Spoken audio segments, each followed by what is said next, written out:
Boa tarde, pessoal, tudo bem com vocês? Hoje, o oitavo e último vídeo dessa série que eu montei falando de política. Esse vídeo é um vídeo especial, eu vou fazer no formato um pouco diferente, vocês vão ficar aí, vou ficar aqui no Bake Office, né? Vou ficar aqui no backstage, de locução. Vocês vão acompanhar, eu montei uns slides para ilustrar melhor as dúvidas de três companheiros nossos, a Josimara, o Ronaldo e o Thiago. Esse vídeo hoje é especial para eles que me mandaram sugestões e dúvidas e eu montei esse último vídeo que encerra essa série chamada Falando de Política. Vamos lá. Bom, então, desde que o homem está presente na face da Terra, desde os primórdios da humanidade, o que tem prevalecido? É o homem individual? Não. O homem sempre tendeu a viver em equipe. E essas equipes sempre tiveram um líder. E ao passar do tempo, a pessoa que ocupava a posição de liderança passou a ser denominado rei. E aí surge a monarquia. Então a monarquia é o nosso sistema de governo mais antigo que existe e ele nos acompanha desde os primórdios da humanidade, como eu disse, né? A gente sempre viveu em equipe, o líder da equipe, na verdade, era o rei, o monarca. Então a monarquia ela existe até hoje e é o nosso método de governo, meio de governo, modo de governo mais antigo que existe. Ao passar do tempo, a monarquia, os líderes, alguns fizeram barbaridades para a humanidade, né? Alguns tiveram atos bem insanos que comprometeram os seus liderados. E devido a esses atos, ao passar do tempo, as pessoas foram tendo rejeição a esse modo de governo chamado monarquia. E a monarquia, dependendo do seu líder, de quem está à frente, caiu o quê? Numa ditadura. Quando a gente ouve essa palavra ditadura aqui no Brasil, a gente costuma associar regime militar. Mas a ditadura não é só regime militar. Então a gente pode ter um monarca ditador. E quando acontece de um monarca ser ditador, ele vira o quê? Um rei absolutista, o absolutismo. Então nós tivemos alguns reis na história que eles eram extremamente egoístas e levaram a sua população a muita dor, a muito desespero. Então era uma verdadeira ditadura. Então ditadura é proibição de expressão, proibição, não há liberdade nenhuma. Isso é ditadura. Então, não só pensar a ditadura como do ponto de vista militar, que é o que a gente foi acostumado aqui no Brasil. No Brasil, fala ditadura, a gente já associa logo ao militarismo, mas não. Existem monarcas que foram ditadores, existem monarcas que ainda são ditadores hoje no momento. Então, ditadura é a forma de cercear a sua liberdade. Países árabes. Países árabes até hoje, muitos, a grande maioria, vive numa ditadura. Então, boa parte dos países árabes são monarquias, são dinastias árabes, né? E ainda vivem numa ditadura. Poucos países árabes são democratas, pouquíssimos. Não me recordo agora para falar para vocês o que é democrata. Mas boa parte deles tem sheiks, sultãos, príncipes, reis árabes. Né? Outra ditadura. E aí uma ditadura, eu separei aí a Coreia do Norte, a Coreia do Sul. A Coreia do Norte é uma ditadura, não é uma democracia, é uma ditadura que vive num regime comunista. No Google vocês têm imagens aéreas da Coreia do Norte à noite. E veja a diferença da Coreia do Norte para a Coreia do Sul, principalmente à noite, em termos de iluminação. Veja quem tem mais iluminação. Se é a Coreia do Sul ou se é a Coreia do Norte. Só por curiosidade. Então a Coreia do Norte é outro exemplo aí de ditadura. Outro exemplo de ditadura, a China. Então a população chinesa é enorme, é gigantesca. Existem muitas diferenças entre eles. E essas diferenças, essa grande população é comandada sob uma ditadura, que também está no regime comunista, a exemplo do regime da Coreia do Norte. Outra ditadura, ditadura cubana, que por acaso, por coincidência, também pertence a uma ditadura do regime comunista. E uma ditadura recente, agora bem pertinho do Brasil, olha aí, fronteira com o Brasil, a Venezuela. Venezuela era uma democracia até bem pouco tempo e agora eles caíram numa situação que não é mais a situação de democracia. é uma situação de ditadura, que também simpatizante ao regime comunista. Então nós vimos aí, a ditadura pode ser uma monarquia, né? Pode ser regimes militares ou não. Vimos aí exemplos de países civis, governado por um civil, mas um civil que é simpatizante a um regime chamado comunista. Então aí já dá para a gente ter uma ideia que o comunismo ele não vive na democracia, né? É uma democracia, uma coisa existe, é um partido único, né? Então Cuba tem um partido único, a China tem um partido único e a Venezuela caminha também para o partido único, né? A oposição na Venezuela ela foi dizimada e vocês podem acompanhar pela imprensa, vários líderes da Venezuela estão presos. Então não podemos falar que a Venezuela é uma democracia. Então, mas aí uma característica do regime comunista. Democracia. Então, a ditadura me levou a falar de democracia. E aonde surgiu a democracia? Há muito tempo na humanidade. Então, vocês percebam, para a gente entender coisas que acontecem hoje, temos que entender um pouco de história. Não sou professor de história, conheço simplesmente os principais pontos. Mas a gente tem que saber, para entender o nosso presente, temos que entender o passado. Então, democracia é uma coisa recente? Não, também não. Também surgiu há muito tempo, na época da Grécia Antiga. E está aí o significado da palavra. Então, democracia, adaptando, democracia, né, povocracia, o poder do povo. Então, isso é democracia. E que, por enquanto, ainda não temos um regime de governo melhor que a democracia, e a democracia é feita por representantes. Nós elegemos representantes que vão nos representar no regime democrático. É assim que funciona. Por enquanto ainda não inventaram nada ainda superior a esse regime de governo. No paralelo, né, da humanidade existe a origem da religião. Através da religião a gente consegue explicar algumas coisas. Então, durante os primórdios da humanidade, o homem sempre teve necessidade de atribuir as suas coisas boas, as suas coisas más a questões exteriores. Os incas, os maias, os astecas tinham a sua religião, a sua maneira de agradecer ou de pedir as coisas para instâncias superiores. Os povos do Oriente também, os povos do Ocidente, mesma coisa. Então, na época que lá do Império Romano, do Grande Império Romano, tinha-se uma religião, aliás, várias religiões. Eles eram politeístas. Então, a humanidade durante muito tempo foi politeísta. Então, a humanidade lá nos primórdios da monarquia era politeísta e foi durante um bom tempo, né? Aí, nos países árabes e em outros, muitos países aí não tem religião, não tem religião. Muitos aí têm uma religião. Então, a religião é um pano de fundo para muitas coisas. Então você começa a entender representação, representatividade também através da religião. A religião durante muito tempo foi politeísta, como eu falei, depois passou a ser monoteísta. A primeira religião monoteísta da humanidade foi a religião judaica. Os judeus foram os primeiros monoteístas, falaram que para a humanidade que não era para ser politeísta. E eles enxergavam os judeus de uma maneira muito exótica. Eles acreditavam que tudo aquilo que os judeus falavam era exótico demais. Eles davam risada dos judeus. E os judeus foram perseguidos desde a sua origem e até hoje são perseguidos, o povo judeu. E muitos judeus foram escravizados aonde? No Egito Antigo. Muitos construíram de maneira escrava as pirâmides do Egito. Então foi a primeira religião monoteísta que foi perseguida e por sinal ainda é perseguida até hoje. Então Jesus Cristo é um líder religioso que nasceu dentro do judaísmo. Após a morte de Jesus, não há mais o judaísmo e há a origem do sistema cristão, da religião cristã, que durante muito tempo foi única.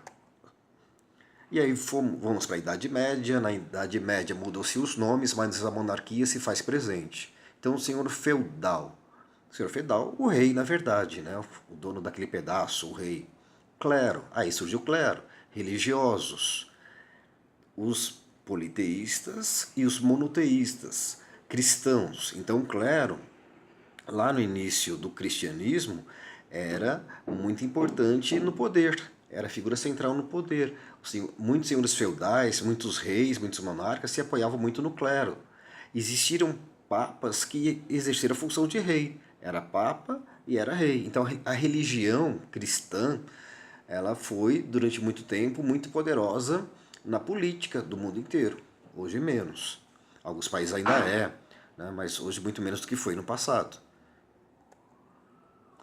No passar da humanidade, no caminhar da humanidade, veio essa coisa chamada Revolução Francesa.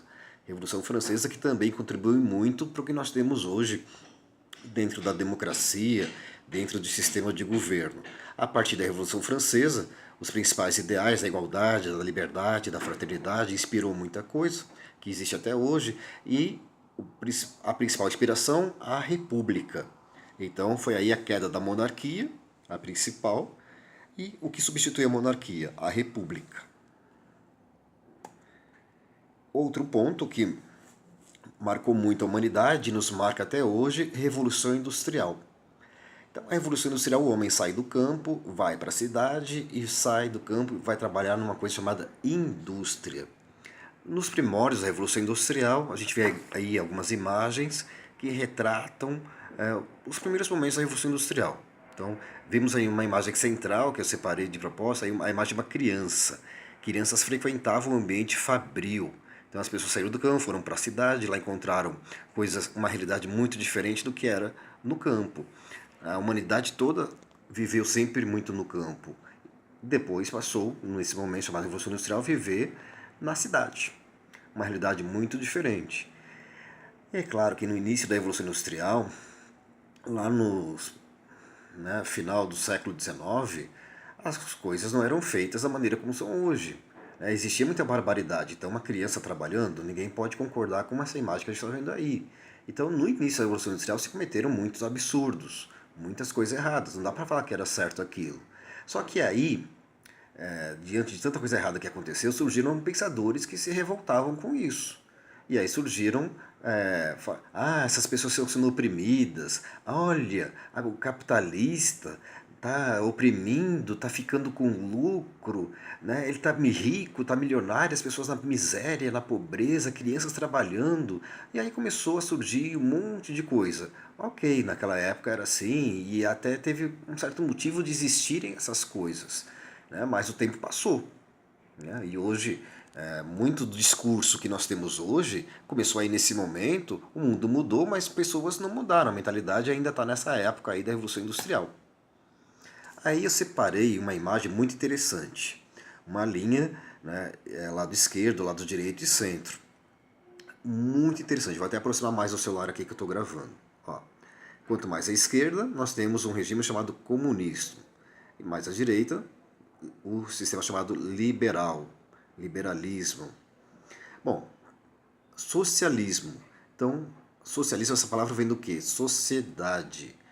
Prega a sua essência, igualdade entre os membros de uma sociedade.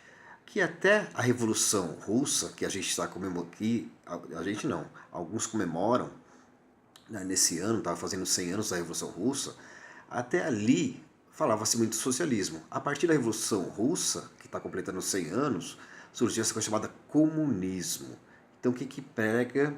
E eu dei exemplos de ditaduras do regime comunista. Olha aí o que que prega.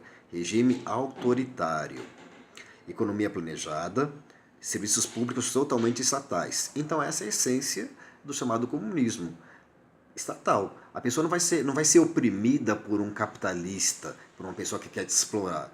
Ele pode ser oprimido pelo governo, né? Ele vai ser operário do governo. Então é isso que prega o comunismo. Não uma pessoa, mas o governo. Bom, depois temos um aí mais à esquerda também, nazifascismo. O nazismo, ele prega muito a questão racial, é a supremacia de uma raça. O fascismo, aí é uma coisa chamada, os dois, fascismo e nazismo, são coisas populistas. Eles dizem que vão resolver aquele problema, né, de maneira autoritária, enganosa, populista, economia centralizada também no governo. Olha que interessante, trabalhadores sindicalizados e a maior parte dos serviços, assim como no comunismo, também estatais. É muito engraçado que os atuais chamados esquerdistas associam quem é mais de direita nazista, fascista, mas não, olhem aí, é mais para eles, para a esquerda, do que para a direita. Então, olha que interessante aí também, trabalhadores sindicalizados. O fascismo, que teve origem na Itália, essa teoria, trabalhadores sindicalizados. Aí eu vou abrir um parênteses. A nossa CLT surgiu com uma simpatia do atual presidente, que fez a CLT, conduziu a CLT, ao fascismo. Sindicatos surgiram nessa época. E os sindicatos que tinham lá imposto sindical, que a gente paga um monte de coisa obrigatória para eles, olha aí a origem do fascismo de um presidente que nós tivemos aqui, chamado Getúlio Vargas, que era muito simpático ao fascismo, ao Mussolini lá da Itália. E esse homem, por incrível que pareça, muitos idolatram hoje, né? Mas ele era um fascista, uma pessoa populista que conseguia falar bem com a grande maioria da população, mas era uma pessoa que não tinha apreço nenhum pela democracia. Aí no centro, uma coisa chamada social-democracia. Aqui no Brasil nós temos um partido político que na sua sigla aparece essa coisa chamada social-democracia. É parte da sigla dele. E aí está no centro, olha aí, no centro dessa linha. O que é uma social-democracia? Estatal, sim, muitos impostos, mas tudo isso para o bem-estar social. E o Estado ele é parte do que é considerado estratégico pelo governo. Essa é a essência social-democrata, que é o que prevaleceu na Europa durante muito tempo, na Europa, os países ocidentais. Modelo asiático é uma mistura, né? É mais para a direita do que é para o centro e para a esquerda. Lá você tem poucos impostos e tem uma preocupação do governo com o bem-estar das pessoas e estimula a economia naquele setor que eles consideram importante. Esse é o modelo asiático. Liberdade, democracia, liberais, à direita. Então, livre mercado, pouca carga tributária e não interfere na economia, interfere-se o mínimo possível. O maior exemplo, os Estados Unidos. Liberdade plena no que eles consideram. Então, pensamento mais à direita, pensamento mais à esquerda e pensamento central, aí representado nessa imagem que eu encontrei na internet, que representa muito bem. Então, a economia, ela tem muito a ver com o sistema de governo que o país segue. Eu acho muito engraçado que os principais economistas, né, boa parte deles são adeptos ao esquerdismo, ao lado esquerdo. É engraçado. Não sei por que eles não pregam a liberdade econômica. Boa parte. Aí outra imagem que eu também encontrei, que resume muito bem o que é cada coisa. Aí tá nazismo, o que é o nazismo, o que é a esquerda, o que é a direita. Então existem mais coincidências do fascismo, do nazismo com a esquerda do que com a direita. Embora eles denominem assim, né, quem é de direita de fascista. Mas não, podem vir aí, comparem de quem se aproxima mais. Então, a esquerda prega o absolutismo do Estado, né? Não gosta do livre capital, da economia de livre mercado. Geralmente os países de esquerda eles são ditaduras, não há país de esquerda que é uma democracia, não tem. Controle de imprensa, a gente viu aí recentemente, né, muitos falando, a imprensa brasileira tem que ser controlada, eles não falam a verdade. Né? Você tem que ser o filtro, você tem que saber o que é bom para você, não o governo tem que falar o que é bom. Não há liberdade individual na esquerda e educação doutrinadora. São os elementos da esquerda. Então, olha aí como bate o que é nazismo, fascismo também com a esquerda. E já com a direita é bem diferente.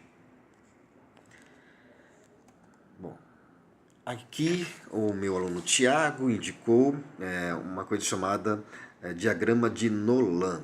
Nolan é um teórico norte-americano, ele é um ativista político lá dos Estados Unidos que tem muito conhecimento de gestão. Na gestão nós utilizamos muitas ferramentas para organizar melhor e esse teórico americano ele pegou algumas ferramentas que ele conhece de gestão e adaptou ao pensamento político. E aí montou essa coisa chamada diagrama de Nolan. E ele montou um questionário que você preenche e você vai saber qual é, onde você se identifica mais. A esquerda, a direita, a centro, o que você é. Então é interessante, eu indico aí para vocês o link. Né? Também para quem me acompanha no Facebook, eu coloquei lá um link para preencher e você vai saber onde você se identifica como pessoa. uma tendência mais à esquerda, mais à direita, mais central, né? Você vai se identificar lá. Então quem me acompanha no Face, vale a pena fazer o teste. Para quem não está no Face, diagrama de Nolan. Só digitar lá no Google, vai cair e você faz o teste para saber, tá bom? Vale a pena, hein? Muito interessante. Indicação do Tiago. Obrigado, Tiago. Bom, já abordei isso no vídeo número 7. Eu faço a abordagem desse tema, muito importante. Tudo que eu falei hoje nesse vídeo é um resumo, pega a aula, o vídeo 1, o vídeo 2, o vídeo 3 também do Partido Político. As dúvidas que eu montei esses slides captam muito bem a essência desses vídeos todos. Então é necessário, no nosso país, fazer uma reforma política. Muita coisa que é dita aqui vem do passado, muita coisa, né, não funciona mais. Então, isso em detalhes eu abordo lá no vídeo de número 7, que eu indico que vocês façam, assistam um pouquinho, vale a pena. Uma coisa também que tem sido muito dito hoje, a gente vê muito por aí lobos em pele de cordeiros, em pele de ovelhinha. Muitos falam que são defensores dos oprimidos, dos pobres, né? Eles defendem tanto a pobreza que eles querem que a pobreza exista perpetuadamente para se promoverem disso. Tem muitos aí falando que gostam de sociedade igualitária, né? Não aos oprimidos. Só que vai ver quando eles viajam, para onde é que eles vão, de que maneira eles vão. Viajam sempre para a Europa Ocidental, frequentam os melhores restaurantes, viajam de primeira classe. Né? Tem um líder aí que se diz líder dos pobres, gosta muito dos pobres, né? Ele tirou milhões da pobreza, tirou e colocou no bolso dele, né? Como diz aí na imprensa. Né? Foi bloqueado na justiça quase 30 milhões de reais. É quase aquele monte de mala que a gente viu lá do Gedel. Tudo isso dessa pessoa que se diz defensora dos pobres, dos oprimidos. Eles querem defender o bolso deles, isso sim, não os pobres e oprimidos não. Tomem muito cuidado com esses lobos em pele de cordeiro. Eles dizem que protegem os pobres, que pensam nos pobres, tanto que é para manter, e disso que vem o conforto deles. É isso que eles pensam. Então muito cuidado com quem fala que está defendendo o pobre, o oprimido. Muito cuidado, pessoal. A história não é bem assim não. Então nós vimos aí o que é ditadura, o que é democracia, os exemplos estão aí para todos. Então nós temos aqui perto de nós a Venezuela. Dá um pulinho lá para ver como é que eles vivem, né? Então aqui a gente tem alguns políticos que defendem o que está acontecendo na Venezuela. E aí, antes de votar, o que você acha da Venezuela? Tá certo aquilo lá? Como que é? Então vê a opinião desses políticos que você pretende votar. Bom, e aqui eu encerro esse 8º vídeo. Eu peço para vocês que gostaram e que não gostaram que curtam também, compartilhem, indiquem para os amigos e para os inimigos. Tá bom? Então, esse é o último vídeo dessa sequência, dessa série chamada Falando de Política. E na semana que vem eu vou iniciar uma série falando sobre marketing. Eu sou professor de marketing e eu separei as minhas principais aulas de marketing e vou falar sobre marketing para vocês. Quem gostou, dá um like. Quem não gostou, também vai dar um like aí. Compartilhem, divulguem. Entendemos um pouquinho de política e agora vamos entender de marketing. Muita gente pensa que marketing é propaganda e não é. Essa será a minha missão, explicar as diferenças entre essas coisas. Até lá, pessoal.